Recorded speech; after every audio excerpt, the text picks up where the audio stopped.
Managing agent versus condo board. What's the difference?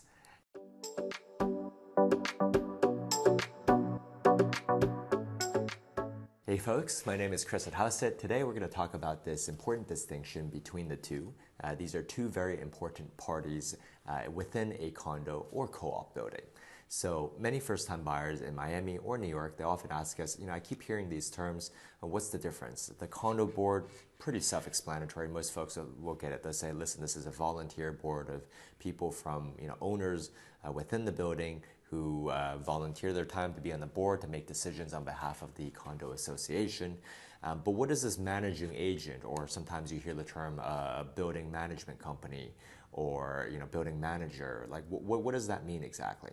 Well, the management company is most often a separate company that's hired by the condo board to manage the property on their behalf. So, they will manage the property on a day-to-day basis. They will hire contractors and vendors and such to get things done. They will manage the budget. They will basically implement the plans and the budget that the condo board decides on. And many of these things, they, especially with professional management, they will do many of these things themselves to a varying degree. And perhaps they'll ask the condo board, depending on the preferences, to maybe opine or, make decisions on more important matters. But the condo board, of course, chooses the managing agent. They'll often work with, perhaps different avenues, referrals. I mean, there's managing agents range from, small, almost one-man type shops to large organizations that cover hundreds of buildings. So it really varies.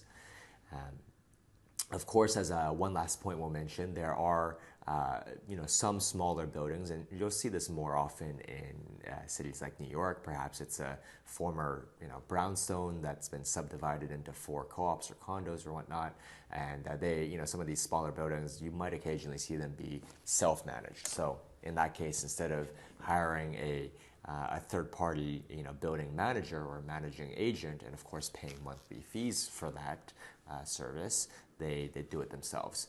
But of course, that really depends on personal preference and time, because not only are the individual owners then volunteering their time to be on the condo board, then they're volunteering their time as well to directly self-manage the building. And that means, just like buying a townhouse and owning a townhouse or house, you're responsible for every aspect of the building, interior, exterior, and all of the work that comes with that. So there you have it. If you have any questions, leave us a comment below. We'll get back to you. If you're looking to buy or sell, we can help you save up to 6% when you sell with our agent-assisted FSBO service. And if you're looking to buy, we can help you save 2% or more back with our Hauseit Buyer Closing Credit Program, where we give you 2/3 of the buyer broker's commission that we earn, subject to us keeping a minimum of 1% as of this filming. That can be quite a lot in South Florida, because oftentimes new construction buildings will offer very generous buyer broker commissions, more than the standard 3%, such as 5, 6, 7%. So if we give you 2/3 of that, that can more than cover your closing costs. My name is Chris at Hauseit, and we'll see you on the next one.